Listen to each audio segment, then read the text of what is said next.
Ok, então vamos lá. Então, voltando à questão da força, né, a gente percebe que quando se fala numa sílaba, nós temos certamente, numa cadeia silábica, uma maior intensidade que é posta sobre uma dessas sílabas, né? E nessa sílaba especificamente, existe uma vogal sobre a qual recai uma maior intensidade de força de emissão sonora, né? E é justamente nessa ideia de que existe numa palavra ou num vocábulo que tenha várias sílabas, a ideia de que existe uma distribuição de forças de acentuação, né? Quando você pensa que numa palavra mais complexa, que tenha no mínimo duas sílabas, existam diferentes forças, a gente aí pensa, obviamente, que existe uma distribuição dessas forças de acentuação, né, em uma sequência de vocábulos que tem observações bastante particulares. Por exemplo, se nós olharmos para as palavras grande e amor, nós observamos claramente que cada uma delas tem uma força silábica, primeiramente em gran, na palavra grande, e mor na palavra amor. E aí percebam, nós estamos falando de duas palavras, de dois vocábulos distintos, e nos quais cada um tem sua sílaba, cuja intensidade de emissão recai especificamente sobre uma determinada vogal. No entanto, a gente precisa pensar que quando ocorrem em sequência, os vocábulos redistribuem essas forças. Então, o exemplo que a gente tem lá no texto do Matoso Câmara é que, se nós entendermos grande amor como uma sequência sonora, e a gente volta para aquele conceito saussuriano de linearidade do signo, a gente vai perceber que na fala, na elocução oral, nós não fazemos nenhum tipo de pausa como regeria a escrita, né? Tanto é que aqui do ladinho, entre parênteses, eu tenho grande espaço amor. Isso aqui é uma regra gráfica. No entanto, se eu penso na elocução oral, eu tenho este elemento. Eu tenho esta sequência sem nenhum tipo de pausa. Então, se eu entendo o grande amor como uma sequência apenas, eu vou observar também que nesta sequência eu tenho uma redistribuição de forças. Por quê? Porque grande amor tem uma força específica no momento da sua enunciação, do momento dessa fala. É claro que eu tenho uma manutenção de força de gran, já que é a sílaba mais forte da palavra grande, mas há uma concentração da força justamente nessa sílaba, mor, da segunda palavra, amor. Então, vejam como ocorre aqui uma redistribuição. E aí vocês podem me perguntar assim, Daniel, o que dizem esses números? Cada um desses números é indicativo justamente dessa força de elocução, né? Gran permanecendo com a força 2, porque é 2 e não 3 e não 1 e não 0. Primeiro, lembrem-se que ela é uma sílaba que antecede a mais forte. Grande amor, temos a maior força, o ápice dessa intensidade, grau 3, na sílaba mor. O gran, como sílaba mais forte anterior da palavra grande, ela fica com força 2.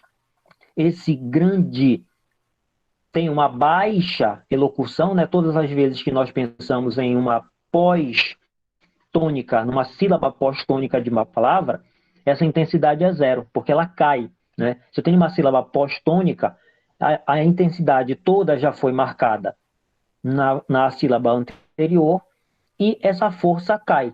No entanto, como nós vamos ainda dar sequência a um outro som, a uma outra sequência sonora, há um levantamento. E aí, é claro, eu vou do zero para o 1. Por que não é o 2, Daniel? Porque esse A não tem a mesma intensidade, a mesma força que o gran. né? O gran era uma palavra em que era esta sílaba que detinha a maior intensidade de emissão sonora. Então, o que, que significa isso aqui para nós?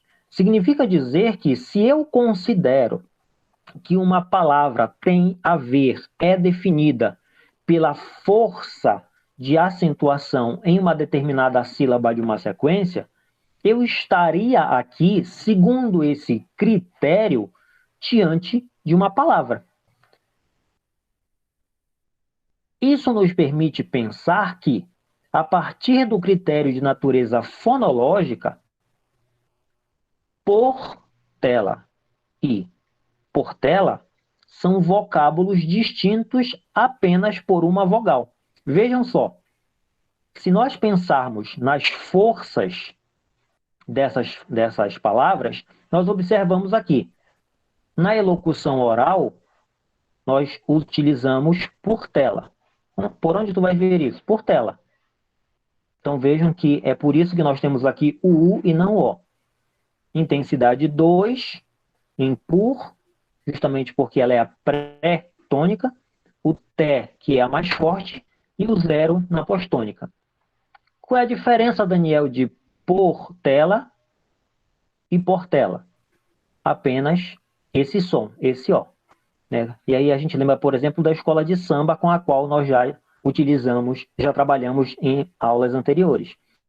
Vejam que a descrição de forças sonoras é a mesma. 2, 3 e 0. O que muda, Daniel, é justamente apenas o uso da vogal. Uma é alta e outra é média. Significa dizer, então, gente, que segundo esse critério, tanto por, tanto por tela quanto por tela seriam dois vocábulos, né? Porque nós estamos aqui diante de um critério que é meramente fonológico. Se nós formos pensar no fato de que uma palavra, um vocábulo, segundo a sua natureza fonológica, guarda uma sílaba com maior intensidade na sua cadeia de emissão, ao pensarmos numa sequência sonora como portela, nós temos aí uma única emissão sonora. E dentro dessa única emissão sonora, eu tenho uma sílaba tônica. No caso, é té. E vejam que na oralidade eu não consigo distinguir, né, claramente quais seriam essas diferenças. O máximo, e dependendo da pronúncia, da maneira como se pronuncia, portela e portela seriam quase indistinguíveis. Então, a primeira coisa que a gente precisa pensar nesse momento é que existe um conceito de vocábulo fonológico. A gente vai precisar desconstruir aquela ideia de que a palavra é aquele limite estabelecido na escrita entre dois espaços. Tem espaço do lado e tem espaço do outro, é palavra. Qual critério você está utilizando? É o critério gráfico? Ok, aqui ele não se aplica. Nós estamos falando de um critério fonológico. Porque se eu pego por tela e penso na sua emissão, na sua oralização, é claro que nós temos fatalmente aqui um som apenas um som produzido que se assemelha ao nome, à palavra também, portela. E fonologicamente, a realização dos vocábulos, que eu vou mostrar para vocês agora, tem uma diferença no que diz respeito à geminação consonântica, que é especificamente o quê? É o fato de que os sons consonantais eles acabam se dobrando, sendo duplicados, né? Aparecendo de maneira mais forte, dependendo das fronteiras silábicas com as quais eles trabalham. Então, percebam aqui comigo a palavra arroxo e arroxo. Do ponto de vista dos sons produzidos, percebam que não há diferença praticamente nenhuma. Nós temos aqui dois sons produzidos, inicialmente ar, ro, e depois esse chu. Esse chu é ótimo. né? Quando eu comparo a primeira sequência com a de baixo, ar roxo com arroxo, eu percebo que a diferença recai justamente sobre o quê? Sobre essa marcação de uma determinada consoante. Numa eu tenho o ar roxo e na outra a roxo.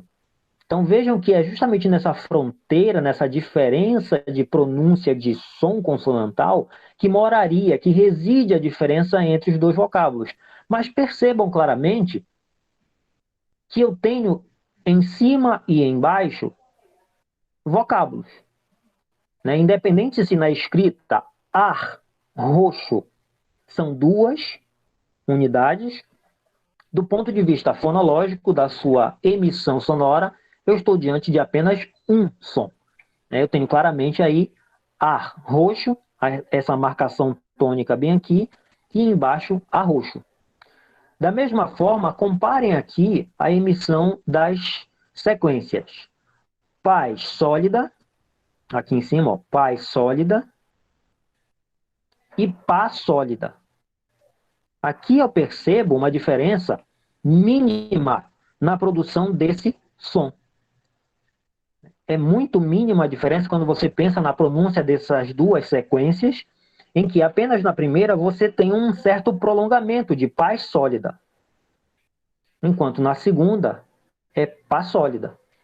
Então, esse traço mínimo não é definidor para que eu diga que um é um vocábulo e outro não é.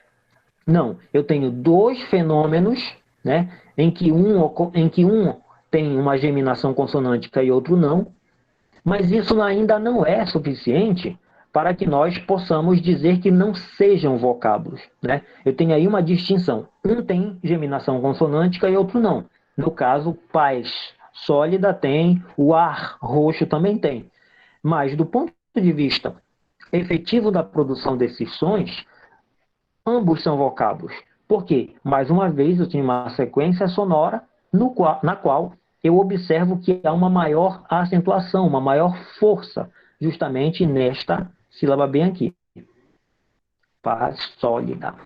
Paz sólida.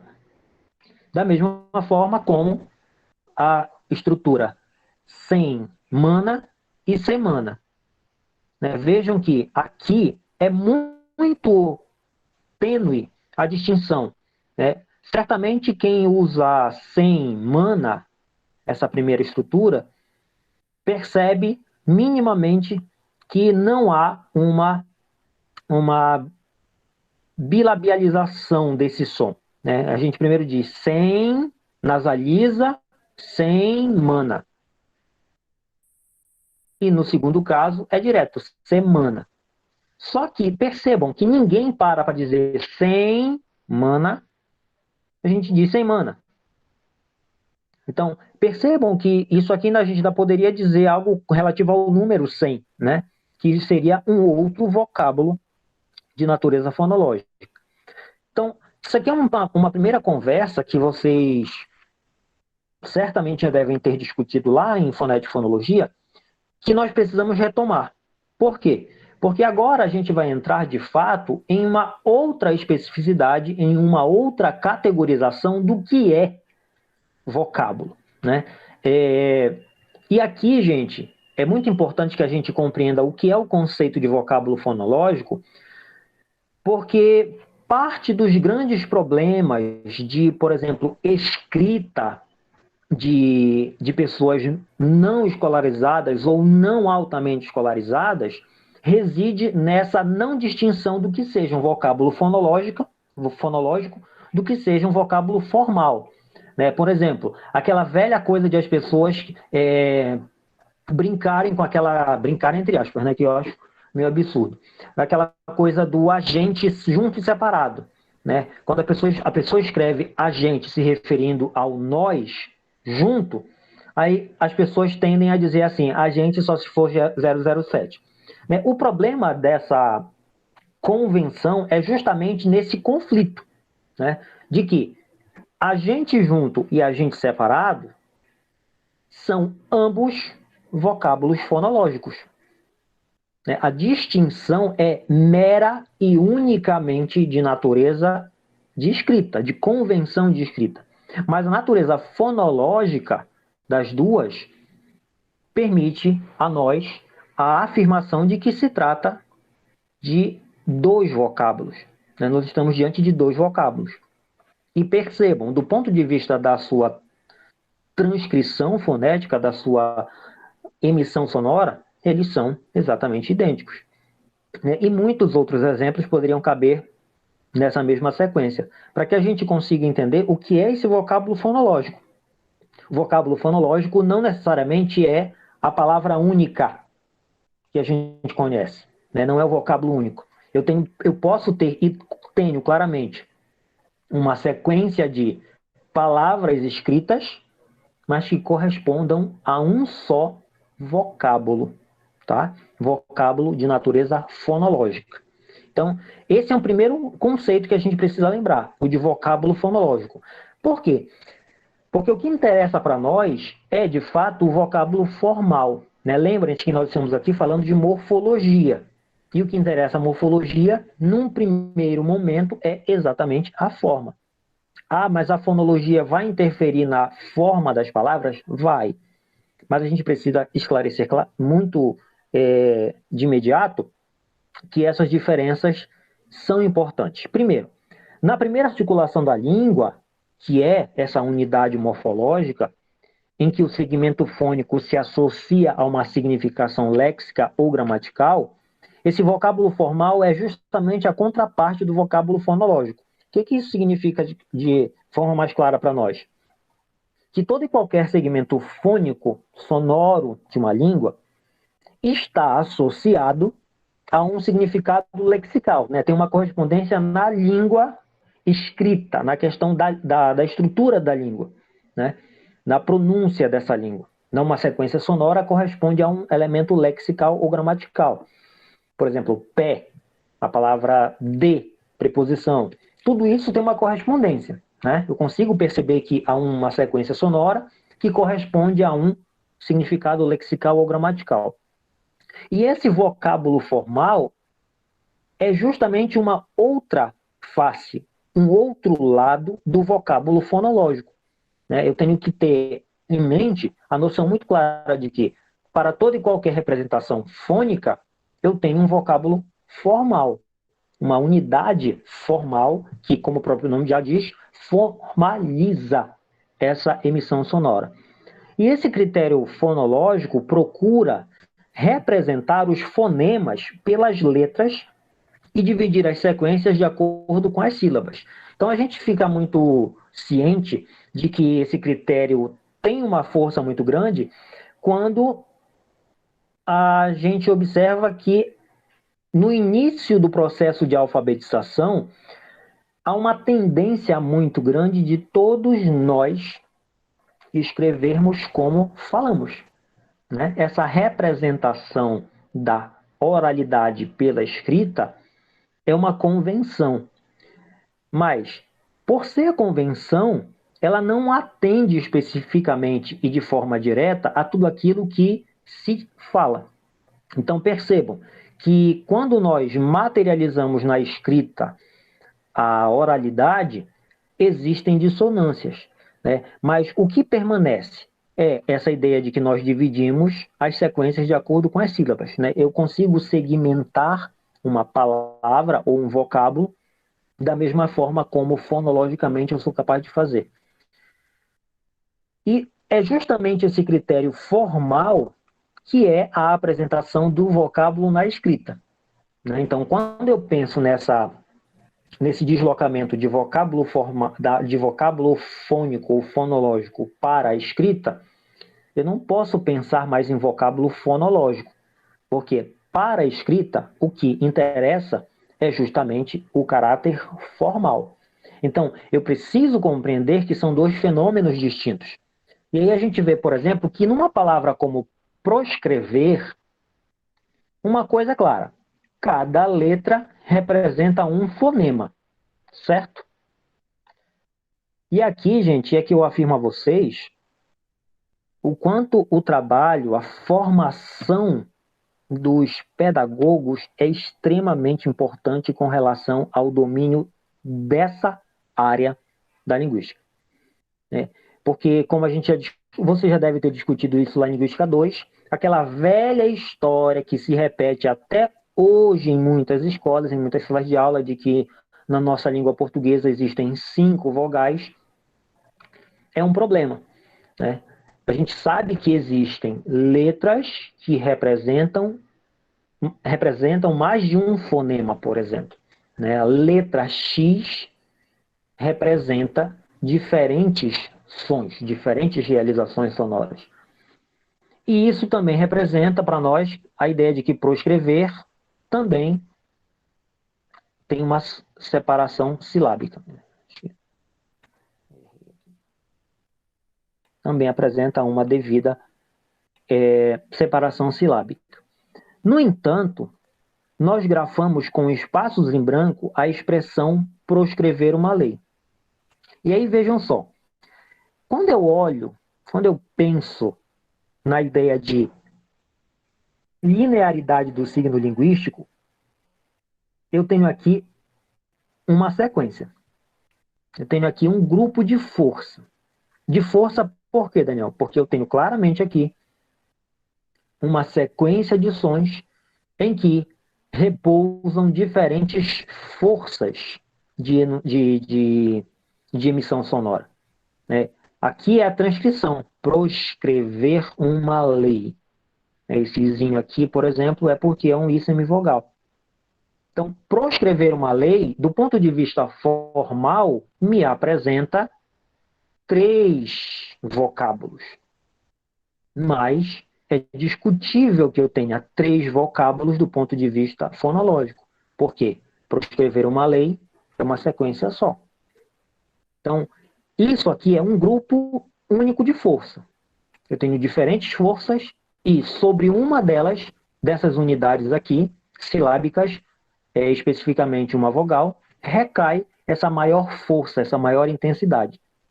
A grande questão que a gente vai começar mais uma vez a questionar, e eu acho que vocês já perceberam que o tempo inteiro eu busco que nós tenhamos essa compreensão, é qual o critério, aqui não tem esse S, qual o critério para depreender 3 vocábulos formais? Então, se você diz assim, proscrever uma lei, não quero saber da questão fônica, fonológica. O que me interessa agora é que eu pense formalmente. Por que eu digo que em proscrever uma lei eu tenho 3 vocábulos formais? O que me leva a dizer que eu teria aqui 3 vocábulos formais? Aí a gente vai para um consagrado estudioso da linguística norte-americana, é conhecido inclusive como o grande líder dos estudos estruturalistas nos Estados Unidos, já que o Saussure era na Europa, né? É a partir do Bloomfield, inclusive, que os primeiros movimentos do Chomsky são realizados para construir a teoria gerativa, mas o Bloomfield pensa nas unidades formais da língua. Ou seja, como é que nós pensamos as formas da língua a partir do repertório vocabular que uma língua tem? Então, ele distingue 2 principais formas. As formas livres e as formas presas. Qual é a diferença entre uma e outra? As formas livres, segundo Bloomfield, é quando constituem uma sequência que pode funcionar isoladamente como comunicação suficiente. Ou seja, a própria palavra livres já nos dá o indicativo de que toda unidade formal livre funciona sozinha. E ela sozinha é capaz de corresponder a uma comunicação suficientemente. Então, por exemplo, eu posso muito bem fazer uma pergunta do tipo: que vão fazer? E a resposta única pode ser proscrever. Então vejam como a palavra proscrever, o vocábulo proscrever sozinho consegue funcionar comunicativamente de forma suficiente. Eu posso também perguntar o seguinte: proscrever o quê? Vocês vão me dizer leis. Então vejam, peguem a estrutura anterior. Proscrever, bem aqui, ó. Proscrever uma lei. Essa sequência me apresenta 3 vocábulos formais até agora. Só que percebam que somente 2 desses elementos funcionam livremente. Proscrever uma lei. Eu posso dizer, vão fazer o quê? Proscrever. Proscrever o quê? Leis. Ou uma lei. Aliás, desculpa. Proscrever o quê? Lei, no singular, como está lá. E aí a gente percebe que não dá para fazer a mesma coisa com todas as palavras. Exemplo, uma, que ficou lá sozinha daquela sequência. Mas depois a gente chega nela. Nós temos também as formas presas, que seriam, diferentemente das livres, formas cujo funcionamento só acontece quando estão ligadas a outras. Olha só, ligadas. Elas estão de fato ligadas, como a forma pró, de proscrever e de prometer. Né? São formas que isoladas, que sozinhas não conseguem funcionar. Elas só funcionam quando estão devidamente ligadas a outras unidades formais da língua. E aí, o que seu Matoso Câmara faz? Né? Para quem não sabe, gente, o Matoso Câmara é o grande introdutor dos estudos estruturalistas linguísticos no Brasil. Então, ele traz todo um repertório muito importante para a construção dessa análise da estrutura da língua. Tanto é que o nome do seu texto é Estrutura da Língua Portuguesa. E é um clássico da linguística brasileira. E o Matoso Câmara, espertinho como ele só e bom pra caramba, faz o quê? Ele introduz um conceito, o de forma dependente. Por quê? Porque ele entende que nem todas as formas da língua conseguem se comportar como livres ou presas. Ele entende que o vocábulo formal é a unidade a que se chega quando não é possível nova divisão em 2 ou mais formas livres. Constará, portanto, essa forma de uma forma livre indivisível. Então, olha só, esse vocábulo formal pode ser aqui o quê? Uma palavra como luz. Um vocábulo como luz. Por quê? Porque é uma forma livre, indivisível. Não dá para cortar, não dá para separar mais nada da palavra luz. Esse é o limite, menor limite ao qual nós conseguimos chegar. E é uma forma livre, indivisível. Eu tenho aqui também um vocábulo formal que é produzido a partir de 2 ou mais formas presas. Então, olhem a palavra imprevisível. Ela tem imprevisível. 4 unidades.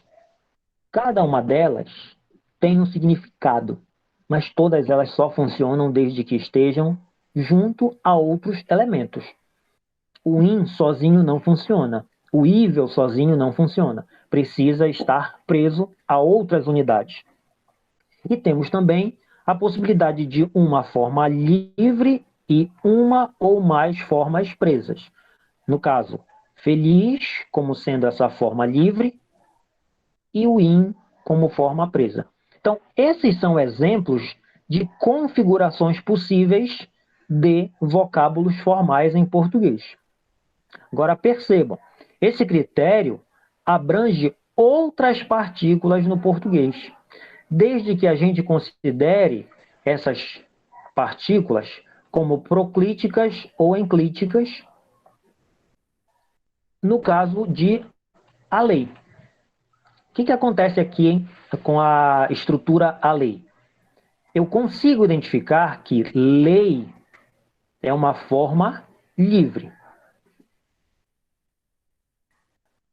O judiciário busca que se cumpra o quê? Lei.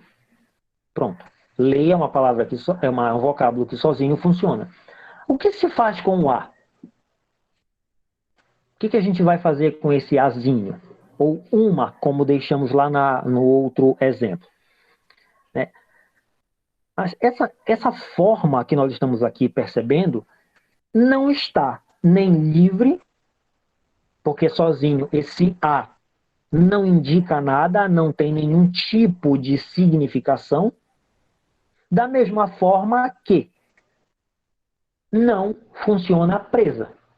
Ele não depende de uma palavra e estando a esta outra palavra ou a esse outro vocábulo presa. Ela tem uma certa liberdade, né? Ela está descolada dessa unidade formal livre. Então, conceitua-se assim uma forma que não é livre, porque não pode funcionar isoladamente como comunicação suficiente. Mas também não é presa, porque é suscetível de quê? De duas possibilidades de se disjungir da forma livre a que se acha ligada. Então, a gente vai perceber que nessa ideia de estar solta, a forma dependente tem aí duas possibilidades de disjunção. A primeira delas é que entre a forma dependente A e a forma livre lei, nós podemos intercalar uma, duas ou mais formas livres à vontade. Então, olha o que eu posso fazer aqui. Ó. A lei. E entre as duas, a forma dependente e a forma livre, colocar grande, promissora e excelente lei. Dá para fazer isso com uma forma presa? Não dá. Volta aqui e pensa na palavra, ou no vocábulo infeliz. Entre o in, que é uma forma presa, e o feliz, que é uma forma livre, não dá para você colocar outras formas livres. In, grande, promissor e excelente, feliz. Não dá para fazer isso. Né? Então, um primeiro traço distintivo entre o que é uma forma presa e uma forma dependente é de que, na forma dependente, eu consigo intercalar outras formas livres entre ela e a sua forma livre. Quando essa estratégia não é permissível, no caso dos pronomes átonos que funcionam junto ao verbo, a gente sabe, por exemplo, que traga-me, né? Eu tenho aí o traga-me como um elemento que não dá para colocar formas livres entre o traga, forma livre, e o me, que seria aí uma forma dependente. Mas resta uma alternativa, que é a de mudar essa posição em relação à forma livre a que ela está ligada, o que não ocorre absolutamente com qualquer forma presa. Por que não, Daniel? Tenta trocar para mim de lugar a forma presa in na palavra infeliz.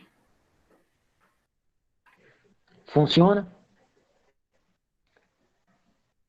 Pega esta forma presa e joga bem aqui, por exemplo.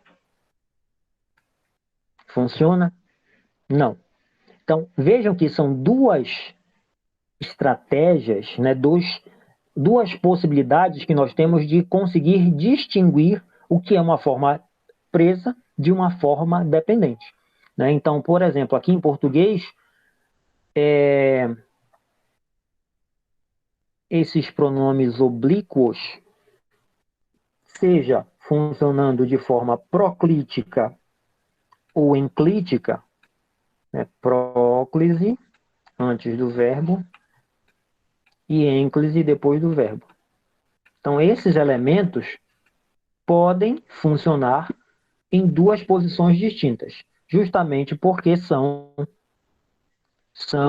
formas, aliás, porque o ser, no caso, os pronomes oblíquos, os críticos, funcionam justamente como formas dependentes.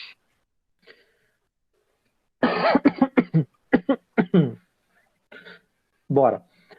Alguma dúvida do que seja a diferença entre forma livre, forma presa e forma dependente?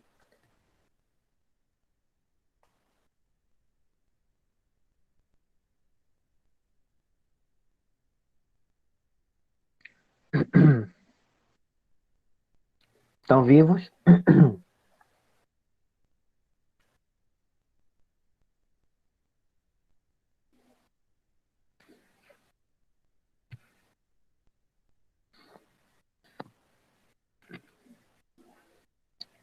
Tem alguém aí? Sim. Por que vocês não me respondem?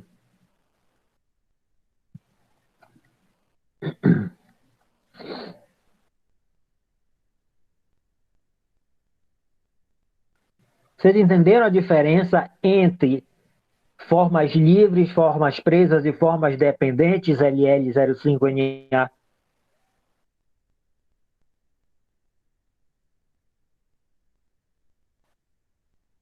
Eu acho que sim. Mais ou menos.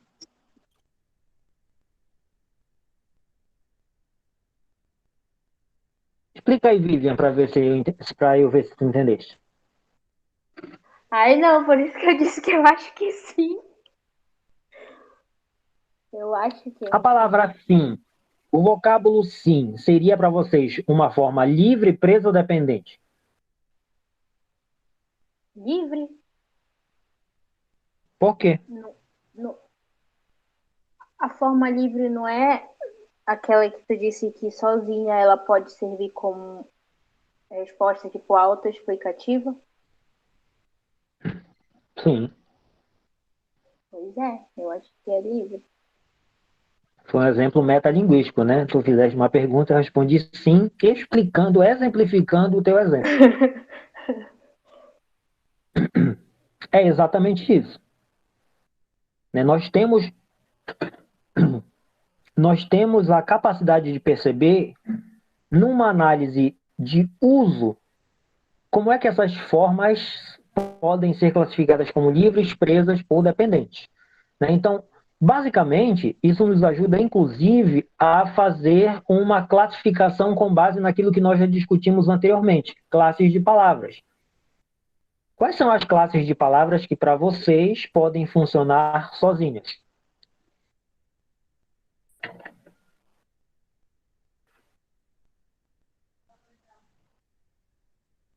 Ixi, professores, me dê exemplo de uma classe gramatical que consegue funcionar sozinha, como forma livre. Verbos? Os verbos. O verbo, aparentemente, é uma forma livre. Não é? Ele tem aí uma construção que sozinha pode funcionar. O que você vai fazer hoje? Correr. Pronto. Agora, será que dentro de uma forma livre eu consigo ter formas presas?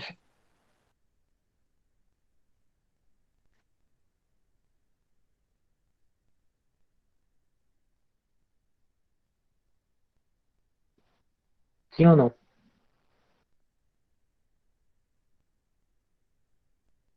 Pega o exemplo que acabamos de ver aqui, ó. Infeliz. Infeliz é uma forma livre. Mas nesta forma livre, eu tenho uma forma presa e uma outra forma livre. In é uma forma presa, porque ela não funciona sozinha, ela precisa estar junto, unida a outra forma, nesse caso, uma forma livre. E a palavra feliz, o vocábulo feliz sozinho, consegue funcionar independente. Né? Então, essas três diferenças, essas três categorias, são o primeiro passo que o Matoso Câmara anuncia como princípio de análise mórfica para o português aqui, para o português brasileiro, especificamente. Então, a gente percebe que as formas dependentes se diferenciam basicamente das formas presas em que sentido? Primeiro, elas não necessariamente estão pregadas, como toda forma presa, o próprio nome já diz, precisa estar presa a uma forma, e ela também tem a capacidade de quê? De ser intercalada de outras formas dependentes, de outras formas livres, e também pode mudar de posição. Uma forma presa pode mudar de posição? Não.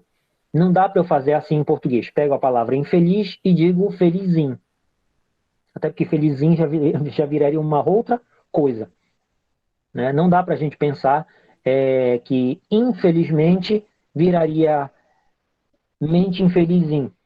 Porque vejam que eu tenho uma ordem específica. Né? Eu tenho uma organização sintática desses elementos que não pode ser desconstruída. Portanto, in e mente são formas presas. Agora, artigos, pronomes clíticos, ou, como vocês preferirem chamar de oblíquos, as preposições em português seriam formas dependentes, né? Que são outras categorias porque têm uma certa maleabilidade ou possibilidade de intercalação.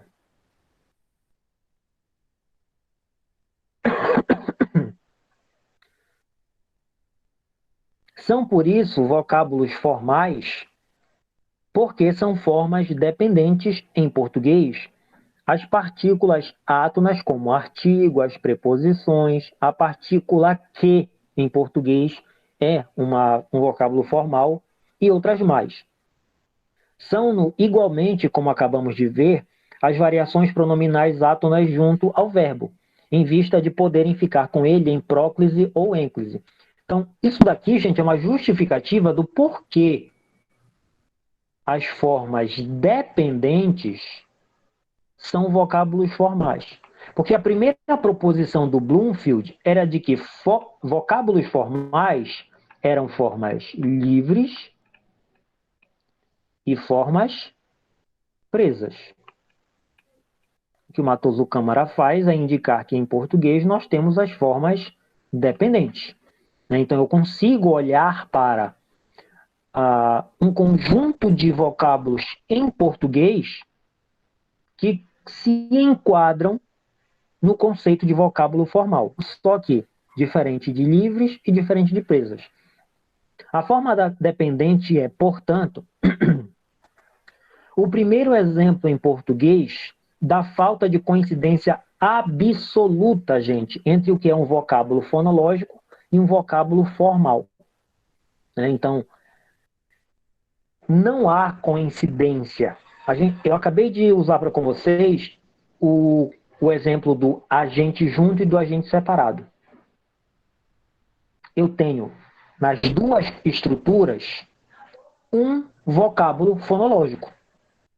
Eu tenho apenas um vocábulo fonológico. Só que quando eu olho para a estrutura formal, eu tenho dois vocábulos formais. E cada um desses vocábulos formais tem uma estrutura diferente.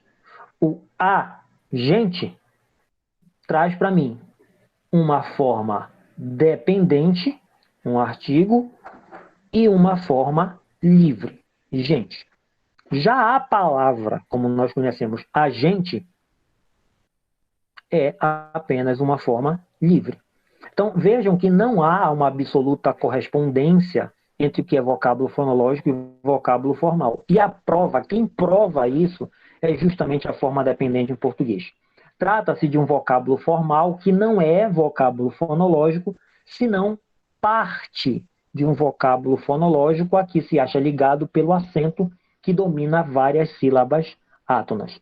Então, quando eu pego a expressão agente se referindo a nós e penso na sua realização sonora, é óbvio que eu tenho ali uma sequência de sons sobre a qual vai recair um determinado acento. Um acento que é maior, potencial, e os demais serão, obviamente, sílabas átonas, né? A, gente. Aquilo que não é tônico, obviamente, é átono. Existem outras divergências no sentido de entendermos o seguinte, que os vocábulos compostos por justaposição possuem dois vocábulos fonológicos, mas um só vocábulo formal. Primeira coisa que eu quero que vocês me digam é, vocês lembram o que é justaposição?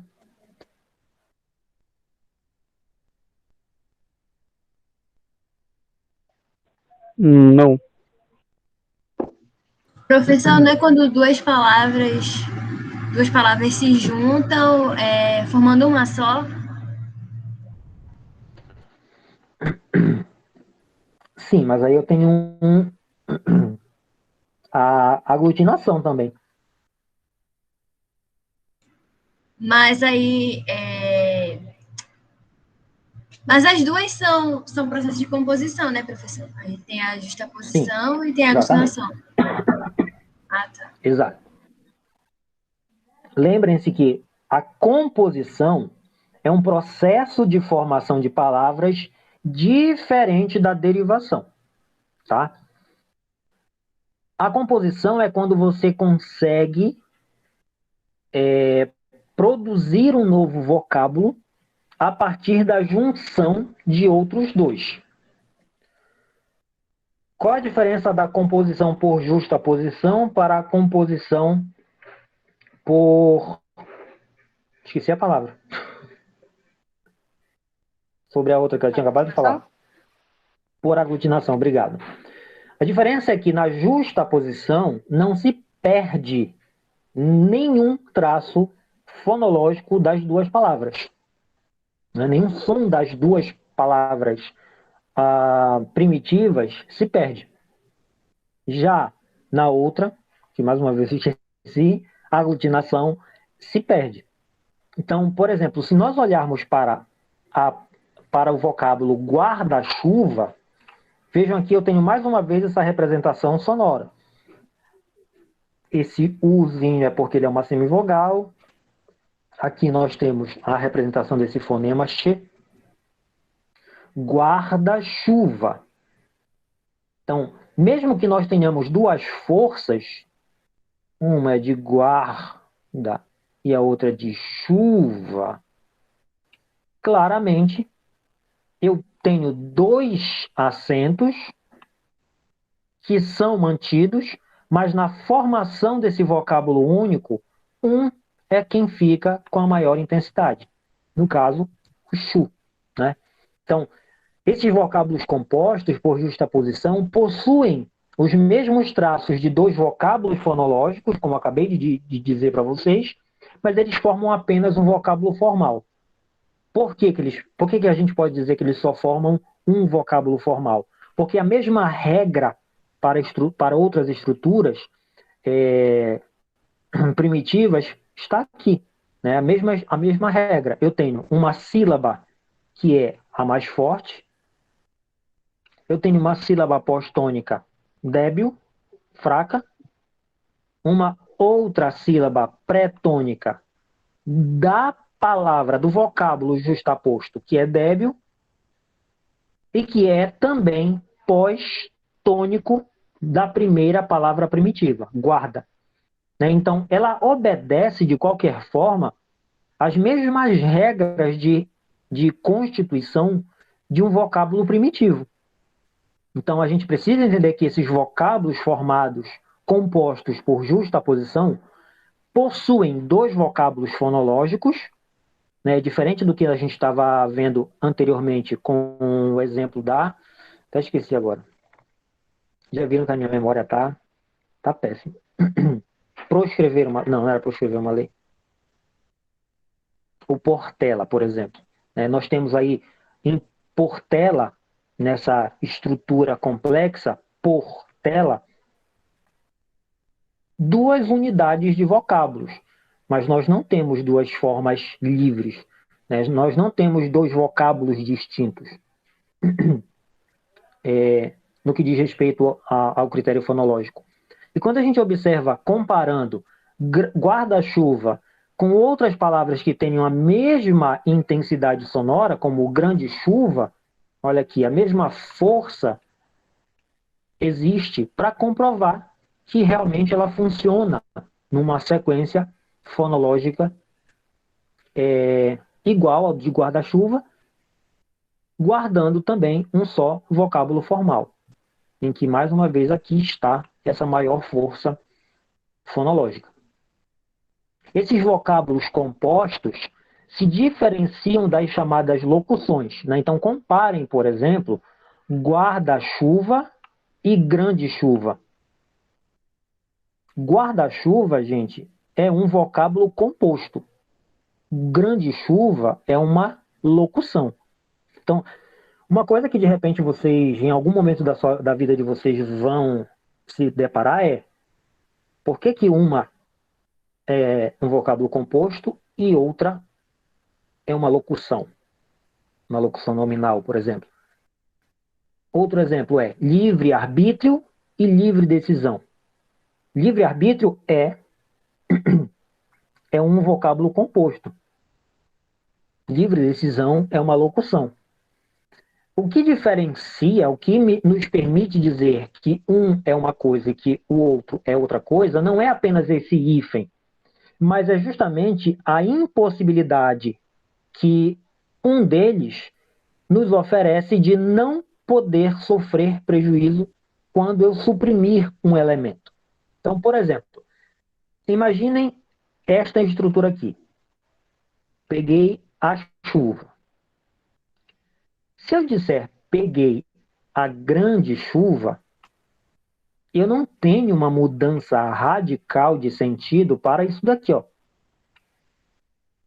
Peguei a chuva não é uma mudança drástica, eu não mudo o significado desta estrutura frasal. Se eu disser peguei o guarda-chuva, aí eu mudo por completo a significação de toda a estrutura. Então, isso aqui é um sinal de que os vocábulos compostos contêm, sim, um grande valor de sentido próprio. Grande chuva é apenas uma locução. A única coisa que diferencia a segunda da primeira é a quantidade. Ainda assim, é chuva. Mas da terceira para a primeira, eu mudo drasticamente. Por quê? Porque na terceira, inclusive, nem chovendo está. Ou nem chovendo esteve. Eu apenas peguei um objeto. Então, são dois critérios que nos ajudam a diferenciar o que é uma locução do que é um vocábulo composto. Acho que eu vou passar uns testes para vocês dizerem, esse vocábulo é composto, isso daqui é uma locução. E aí a gente vai entender que para uma análise mórfica, nós precisamos ter, gente, critérios. Quando eu estiver diante de um dado linguístico, de um conjunto de dados linguísticos, como é que eu vou conseguir analisar esse dado para que especificamente eu tenha uma melhor compreensão de como essa língua funciona? Então, o método de análise que o Matoso Câmara apresenta para nós começa pelo método de comutação.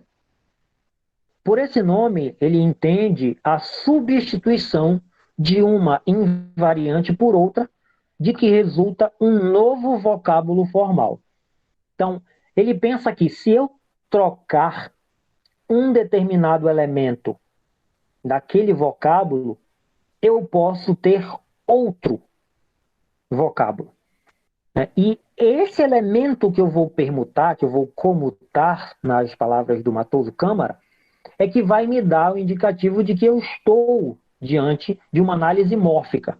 Ou seja, uma análise que olha os elementos mínimos que constituem os vocábulos de uma língua. Nessa análise, temos de levar em conta o morfema gramatical zero, que é sempre indicado por este sinalzinho. Lá na matemática é o vazio, se eu não me engano, né? Conjunto vazio. Isto é, eu estaria então diante da ausência de um morfema. Então, todas as vezes que eu não tiver um morfema que indique qualquer coisa, eu estaria diante de um morfema zero. Num dado vocábulo que aparece noutro vocábulo e estabelece com o primeiro uma oposição significativa. Entendam, oposição significativa não quer dizer antônimo. Não estou falando aqui de claro e de escuro, de noite, de dia, de quente e frio. Não é disso que eu estou falando. Essa oposição significa uma mudança de diferentes significações. Para experimentar isso, o texto nos traz alguns experimentos com formas verbais.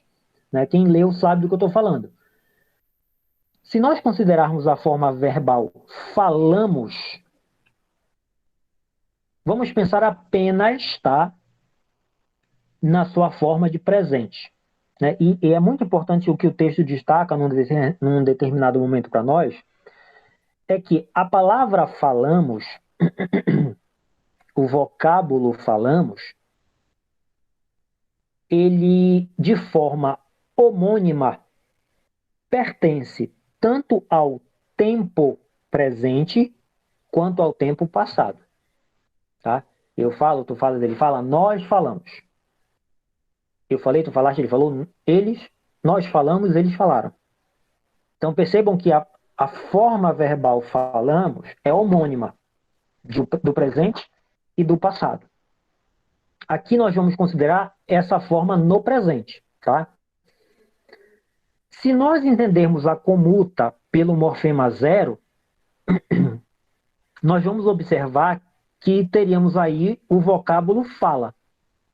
Então, pensa comigo no fato de que se eu pegar esta parte do vocábulo falamos e substituir pelo morfema zero, eu encontro uma primeira oposição, tá? Que oposição é essa? Falamos em oposição ao falar. E aí a gente vai perceber que quando eu tenho falamos, eu tenho claramente um indicativo de uma primeira pessoa do plural. Nós. Quando eu não tenho esse mos e substituo pelo morfema zero, eu mudo por completo esse indicativo de pessoa. Ele deixa de ser primeira pessoa do plural e passa a indicar terceira pessoa do singular. Ele fala.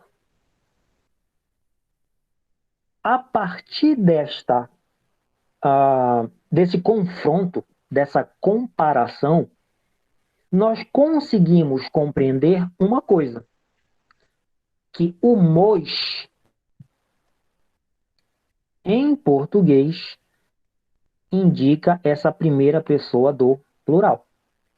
E aí a gente percebe, use qualquer forma verbal com o mos. Cantamos, dormimos, viajamos, estudamos, assistimos. Todas as vezes em que esse mos aparecer em português, junto a um verbo, ele estará indicando a primeira pessoa do plural. Como é que eu aprendo isso, Daniel? Como é que eu sei disso? Porque eu sou vidente? Porque eu sou um gênio? Não. É porque isso é parte do nosso conhecimento gramatical da língua. Né?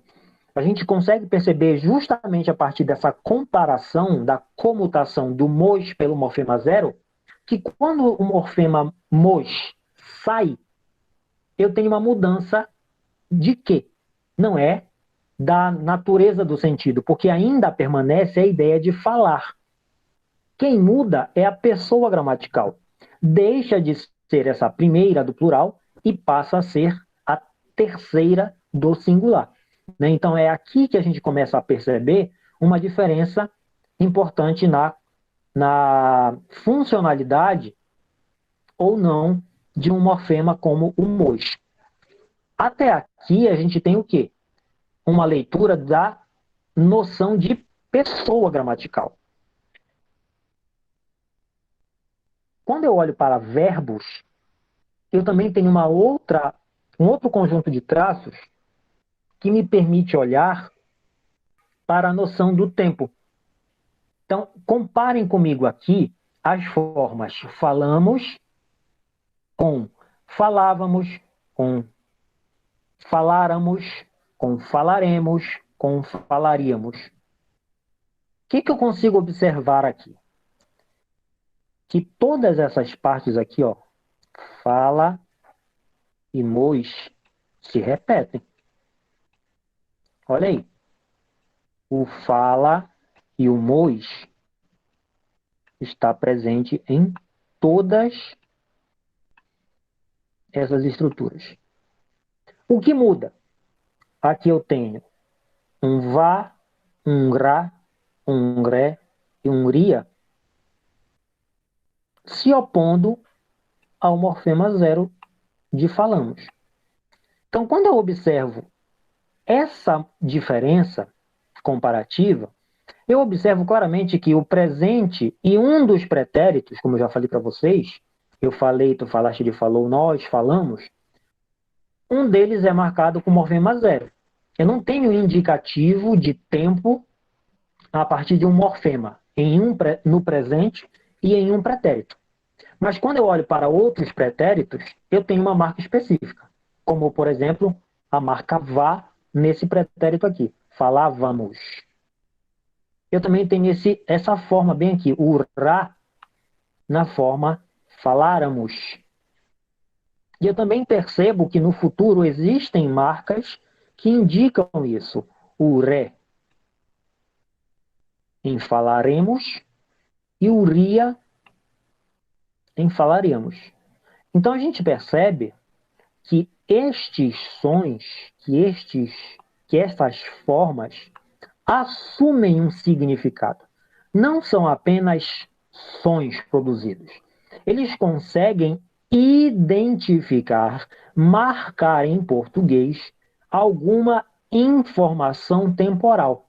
O vá é um indicativo de pretérito diferente do rá. Esse ré é um indicativo de futuro diferente do ria.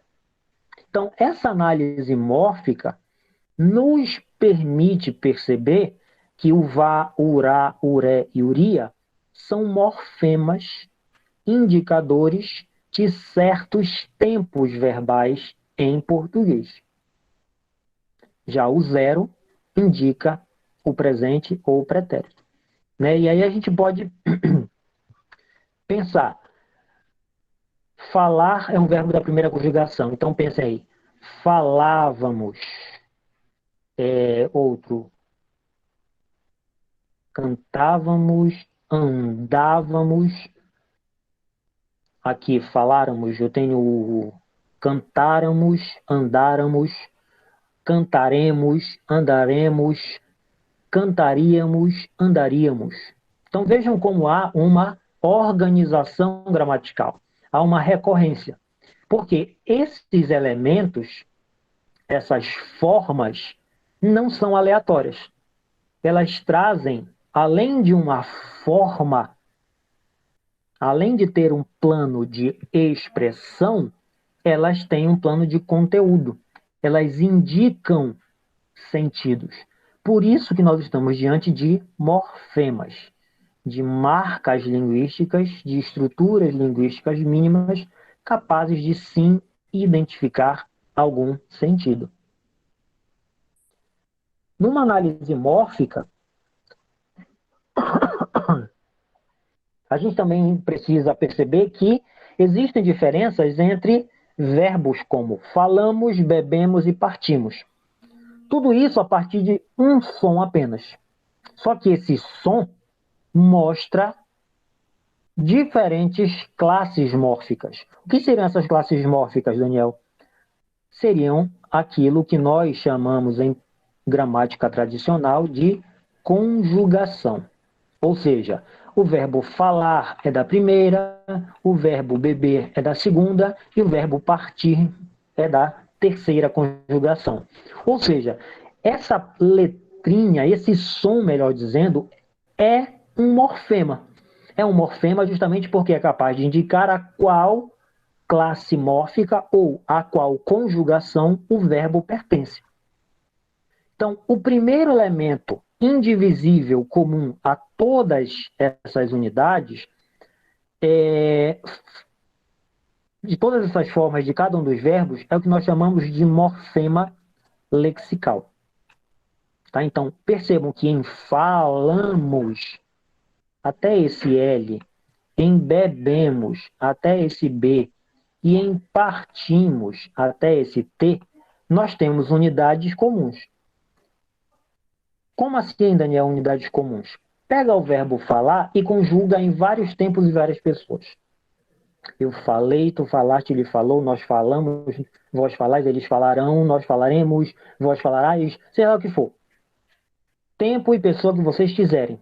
Essa mesma parte, essa mesma estrutura vai continuar lá. Ela não muda, né?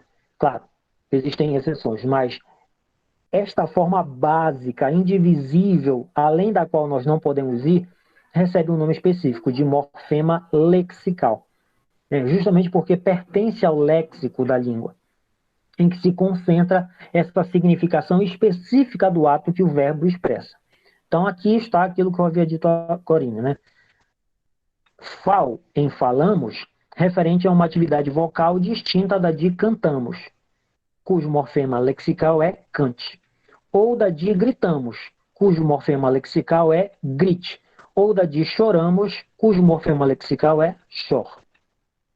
Depois disso, falamos, cantamos, gritamos, choramos, falávamos, cantávamos, gritávamos, chorávamos, não é mais morfema lexical. Nós temos outras categorias que vamos ver mais tarde. Da mesma sorte, bebemos com o bebe se opõe a comemos com esse com. E partimos com esse parte. Se distingue de fugimos com o fuge. Então percebam que aqui há uma regularidade. Se você for conjugar esses verbos em diferentes pessoas e tempos, essas partes continuarão inalteradas. Elas guardam, concentram essa ideia de significação específica, por isso são denominados de morfema lexical.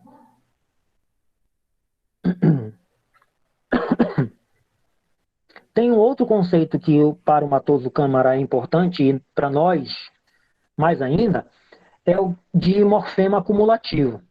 Vocês observam que em alguns dos nossos exemplos, especificamente quando nós usamos o morfema mois, ele é responsável por acumular em si duas noções diferentes. Uma é a noção de pessoa e a outra é a noção de número. Percebam que pessoa e número são duas categorias, são dois traços gramaticais diferentes, tá? Uma coisa é pessoa e outra coisa é plural. Só que, em português, essa partícula, o morfema mos, sozinho, carrega essas duas noções. Ou seja, ele é responsável por acumular diferentes traços gramaticais. Isso é uma característica do português, em virtude de ser tipologicamente uma língua que guarda, né, diferentes traços gramaticais. Outras línguas não fazem isso. Outras línguas, por exemplo, têm um morfema só para indicar a pessoa, outro morfema só para indicar o número. Português não. Os verbos em português conseguem acumular, a partir de determinados morfemas, mais de um traço gramatical. Os morfemas de tempo carregam essa intenção comunicativa, essa ideia de intenção comunicativa do modo indicativo. Então, por exemplo, se você está diante de um verbo como, voltando aqui, como falamos, falávamos, faláramos, falaremos, falaríamos, todas essas formas, além de indicar o tempo, elas são capazes de dizer a nós que estamos aí diante de um modo indicativo, e não de um subjuntivo e não de um imperativo. Mais uma vez, é a prova de que o português é uma língua em que um mesmo morfema consegue agregar mais de um valor de sentido.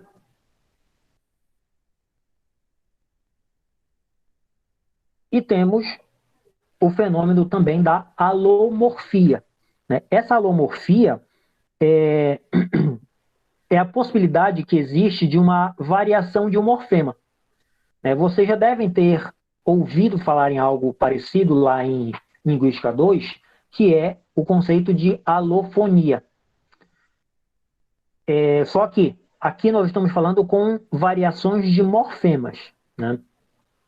Existem relações diretas entre a alomorfia e a fonologia das línguas. A gente vai ver isso mais para frente.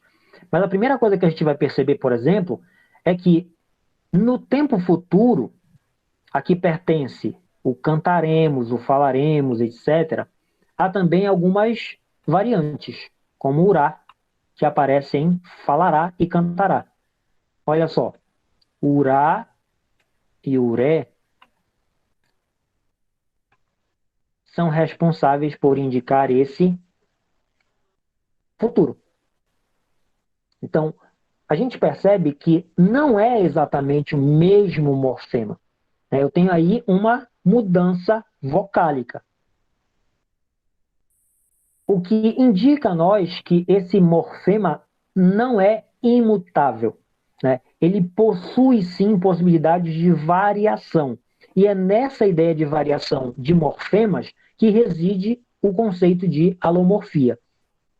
Outro exemplo está na forma verbal fiz, que a gente observa que o fiz, esse i aqui, corresponde ao indicativo de primeira pessoa, né? A gente sabe que eu fiz. Da mesma forma como acontece em temi. Ó, eu temi. Mas percebam que fiz vem do verbo fazer. Temi vem do verbo temer. Então a gente percebe que tem alguma coisa que distingue esse fazer para fiz e o temer para temi. Em ambos os casos, o izinho está ali para indicar essa primeira pessoa. Certo? Mas há diferentes motivações para que isso tenha acontecido.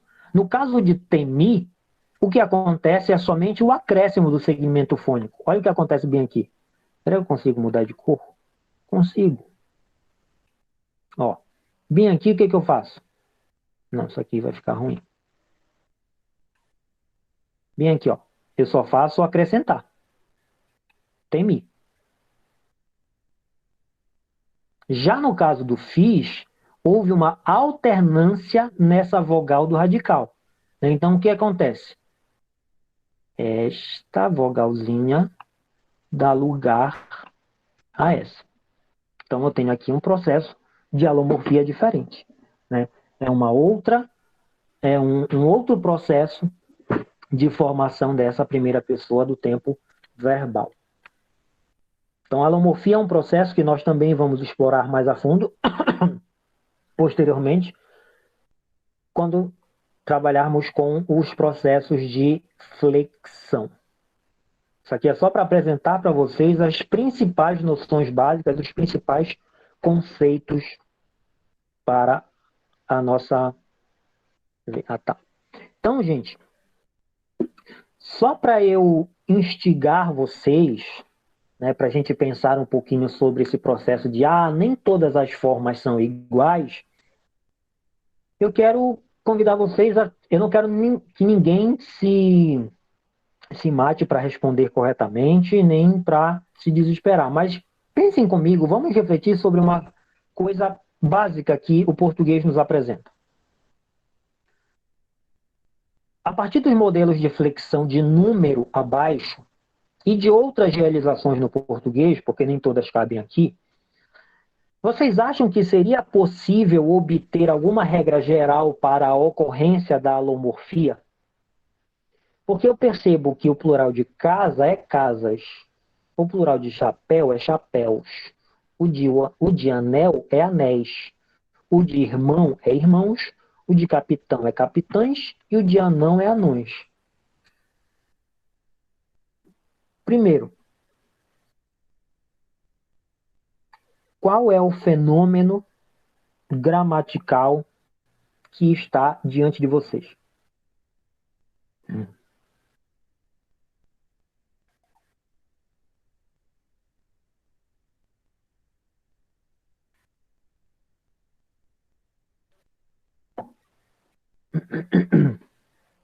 Bora, povo.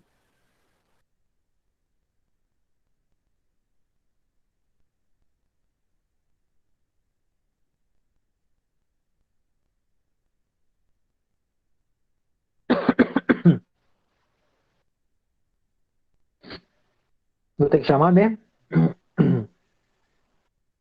Pergunta mais fácil de todas. Qual é o fenômeno gramatical que vocês estão observando?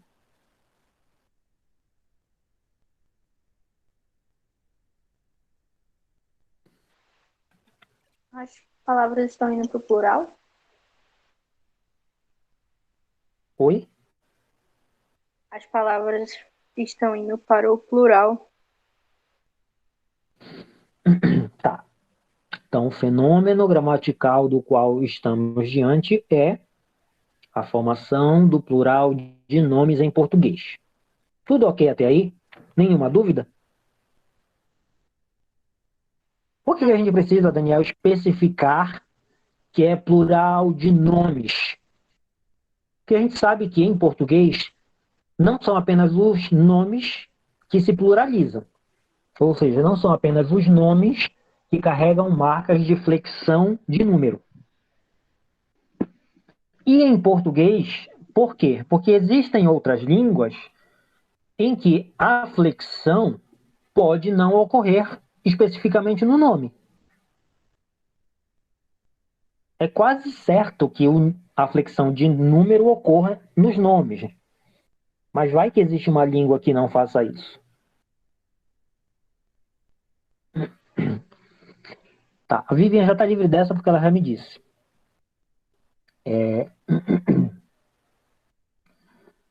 Tem uma regra, em primeiro lugar.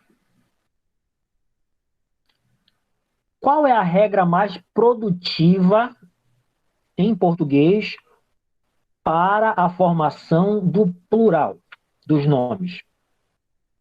Quer dizer, o que é a regra mais produtiva? É aquela que acontece intuitivamente na maioria dos casos, para vocês.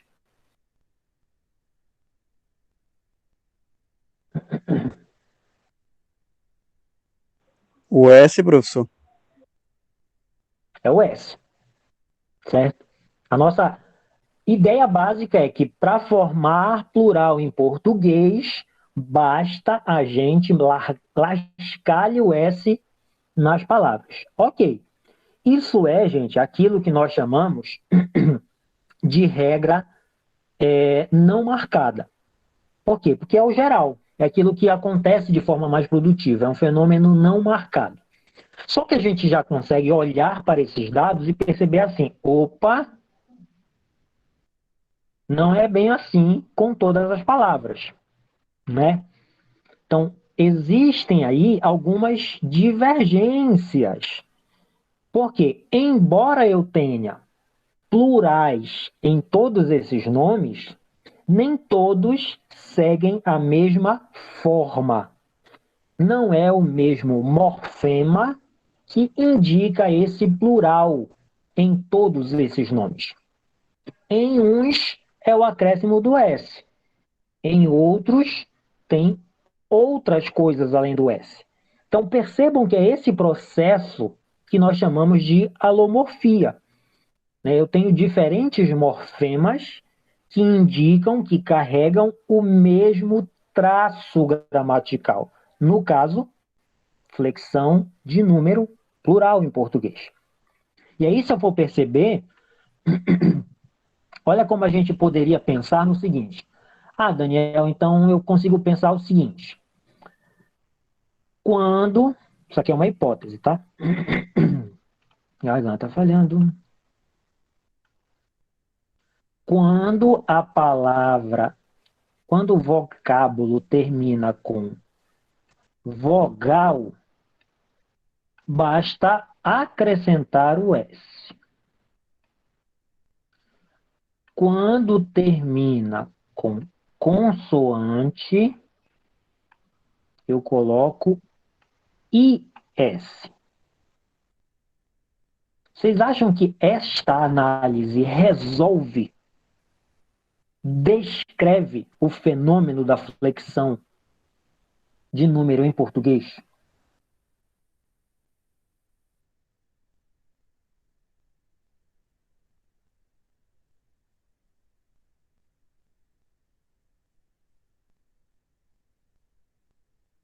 Bora lá, se eu disser. Acho Se a que não, palavra no professor. singular termina... Por quê? Porque assim, não tem algumas palavras que, por exemplo, umas palavras que já terminam em S, aí nesse caso, ao invés de acrescentar S, vai só coloca um artigo para indicar numeral? É uma outra observação. Então veja que se eu digo assim, se a palavra, se o nome termina em consoante, basta eu acrescentar IS para formar o plural, essa dedução cai por terra, porque eu sei, como falante nativo de português, que existem palavras que terminam em consoante, como por exemplo o S, e que não necessariamente eu preciso colocar o I e o S. Então, plural de ônibus não é ônibuses, certo? Óculos não é óculuses. Então, primeira regrinha que a gente pensou já foi. A Vivian já descobriu essa nossa aí do vocábulo que termina com consoante. A gente já descartou. A que termina com vogal é válida?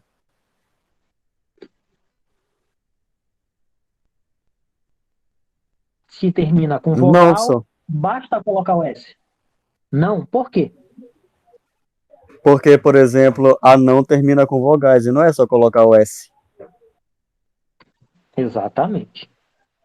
Então, vejam que, quando eu olho para um dado linguístico como a não, a palavra termina em vogal e o seu plural não é apenas indicar um S, essa regra de dedução de basta colocar o S também não nos satisfaz.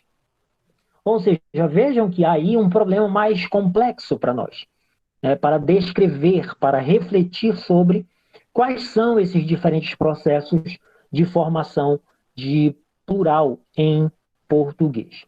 Né? E assim, eu não vou responder nada para vocês, não. Vocês vão se virar a partir de agora, quem quiser, pensar sobre essas noções. Existem muitos outros fenômenos capazes de nos fazer pensar sobre isso. Né? Questões relativas ao gênero, por exemplo, marcação de número e afins. Mas é só para vocês terem uma ideia do quanto é possível nós problematizarmos os dados da língua para formular, por exemplo, uma ideia de como é que funciona o português. Né? Então, aí vocês podem dizer assim, nossa, como o português é difícil, com tantas regras diferentes, com tantas coisas esquisitas. Isso não acontece só no português, não, tá? Existem outras línguas com outros sistemas bem mais complexos do que esse, só que nós não temos acesso, obviamente. Então, é só uma reflexãozinha para vocês ficarem a partir desse momento, tá? E aí o nosso primeiro momento de aula termina aqui, tá? Eu vou dar a vocês 20 minutinhos de intervalo, principalmente para mim, para minha garganta, que ela precisa. E aí a gente volta já depois desses minutinhos para a minha garganta. para a gente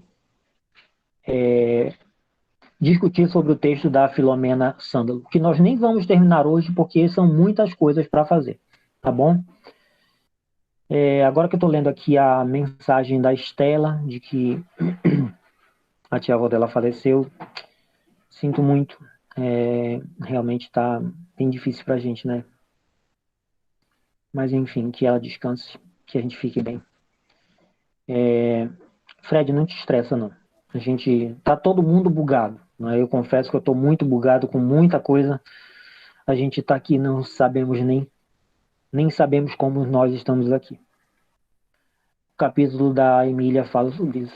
Na verdade, gente, assim, com todas as restrições, críticas e pisadas em ovos que eu tenho com o Monteiro Lobato, né?